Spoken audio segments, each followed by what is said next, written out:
በይሁዳ ንጉሥ በሄሮድስ ዘመነ መንግስት ይላል ከአብያ ነገድ የሆነ ዘካርያስ የሚባል አንድ ካህን ነበረ። አንድ ሊቀ ካህን ስመጥር የሆነ የታወቀ ታላቅ ሰው ነበረ ዘካርያስ የሚባል ካህን። ሚስቱ ደግሞ ከአሮን ወገን የሆነች ኤልሳቤጥ የምትባል ሴት ነበረች። እነዚህ ሰዎች መካኖች ነበሩ፣ ልጅ አልነበራቸውም ይልና ነገር ግን ይላል በእግዚአብሔር ፊት ደግሞ ጻድቃኖች ነበሩ ይላቸዋል። የሚገርም ነው። ልጅ አጣን ብለው የከፋ ህይወት አልነበራቸውም። ልጅ አጣን ብለው ከእግዚአብሔር ቤት የወጡ አልነበሩም። ልጅ አጣን ብለው ከህጉ የወጡ ያፈነገጡ አልነበሩም። በዚህ ሰዓት ድሆች ሆን ብለው ከሃይማኖታቸው ይወጣሉ። ድሆች ሆን ብለው ገንዘብ አጣን ብለው ሃይማኖታቸውን ይሸጣሉ፣ ይለውጣሉ። ታመምን ጤና አጣን ብለው ሃይማኖታቸውን ይሸጣሉ፣ ይለውጣሉ። ከእግዚአብሔር ቤት ወጥተው ይሄዳሉ፣ ከህጉ ያፈነግጣሉ። ወደ ጥንቆላ ቤትና ወደ ሟርት ቤት ይሄዳሉ። ጤና አጣን ብለው ልጅ የለንም ብለው ልጆች እግዚአብሔር ስጦታዎች ናቸው ይላል መጽሐፍ። ነገር ግን እነሱ ልጆችን ሌሎች ሰዎች እንዲሰጧቸው ራሳቸው ወዳልተቀበሉት ሰዎች ይሄዳሉ እንዲሰጧቸው። እነዚያ ሰዎች እኮ ራሳቸው ምንም ነገር የላቸውም። ነገር ግን እነዚያ እንዲሰጧቸው ልጅ እንዲሰጧቸው ይሄዳሉ። ልጅ እንሰጣለን የሚሉ ጅሎች አሉ። ልጅ እንሰጣለን እንዴ! ሰውን እኮ ሰው አይሰጥም። ሰውን የሚሰጥ እግዚአብሔር ብቻ ነው። ወደዛ ይሄዳሉ። እነዚህ ሰዎች ዘካርያስ እና ኤልሳቤጥ ልጅ ማጣት አልገደባቸውም። በእግዚአብሔር ፊት ጻድቃኖች፣ በሰው ፊት አይደለም፣ በጎረቤቶቻቸው ፊት አይደለም፣ በባለስልጣን በሌላ ነገር ፊት አይደለም፣ በሰው ፊት በእግዚአብሔር ባወቀ ጻድቃኖች ነበሩ ይላቸዋል። ፍጹማን ነበሩ ይላቸዋል። ለሰው የሚራሩ፣ ድሆችን የሚጠይቁ፣ የታሰሩትን የሚያስፈቱ፣ ቤተ እግዚአብሔርን የሚያገለግሉ፣ ከቤቱ ከህጉ ያልወጡ ጻድቃኖች ነበሩ። እንዲህ ካለ በኋላ መጽሐፍ ዘካርያስ ግን ይላል ከዕለታት አንድ ቀን የሚያገለግልበት ቤተ እግዚአብሔር የሚያገለግልበት ተራው ደረሰና ወደ ቤተ እግዚአብሔር ገብቶ ወደ ቤተ መቅደስ ገብቶ ሲያጥን ሊቀ መላእክት ቅዱስ ገብርኤል መጣና በመሰዊያው በኩል ቀኝ ቆሞ እንደ ፀሐይ ያበራ ታየው ይላል። በዚህ ጊዜ ዘካርያስ ደነገጠ፣ አየው፣ መልአኩን አየው። መልአኩን አየውና ደነገጠ፣ ፍርሃት ረዓድ ወደቀበት ይለዋል። ፍርሃት ማለት የልብ ነው፣ ረዓድ ማለት የሰውነት ነው። ወደቀ፣ ተዝለፈለፈ። በዚህ ጊዜ መልአኩ ምን አለው? ዘካርያስ አትፍራ፣ አትደንግጥ፣ የምስራች ልነግር መጥቻለሁ ካለ በኋላ እነሆ አለው ጸሎት ተሰምቶልሃል አለው። ለእግዚአብሔር የነገርከው በፍጹም እምነት ሆነ ለእግዚአብሔር የነገርከው ከልብህ ለእግዚአብሔር የነገርከው ያ ጸሎትህ ተሰምቶልሃል። ልጅ ትወልዳለህ፣ ስሙንም ዮሐንስ ትለዋለህ። እሱም በመወለዱ አለው ለአንተ ተድላ ይሆንልሃል አለው።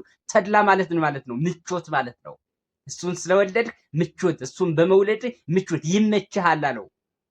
እየው ከእግዚአብሔር ጋር የሚያገናኝ ጻድቅ ልጅ ስለሆነ፣ ፍጹም ልጅ ስለሆነ፣ ዓለም የማይገዛው ልጅ ስለሆነ፣ ቁስ የማይገዛው ልጅ ስለሆነ፣ ወጣትነት የማያሸንፈው ልጅ ስለሆነ እሱን በመውለድ ለአንተ ምቾት ይሆንልሃል፣ ደስታና ተድላ ይሆንልሃል ካለው በኋላ ምን አለው ደግሞ? እሱ በመወለዱ ህዝቡ ሁሉ ደስ ይላቸዋል አለው።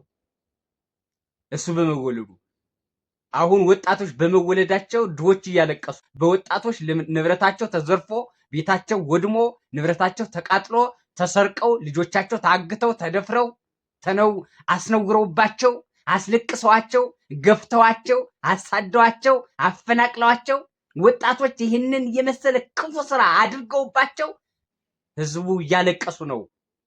ህዝቡ ወጣቶች አዳምጡ።